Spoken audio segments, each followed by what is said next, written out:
You want the Lord to hear your prayer? You want to love life? You want to see good days? This is how you do it. Stop speaking evil. You do good. You pursue peace. For the eyes of the Lord are on the righteous, and his ears are open to their prayers. First seek God.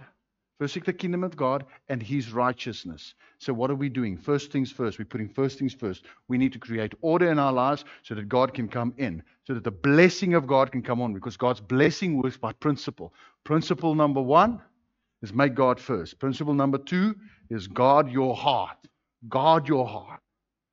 Okay. But the face of the Lord is against them that do evil. If you know scripture, whatever is written in that passage, it's actually talking about the opposite.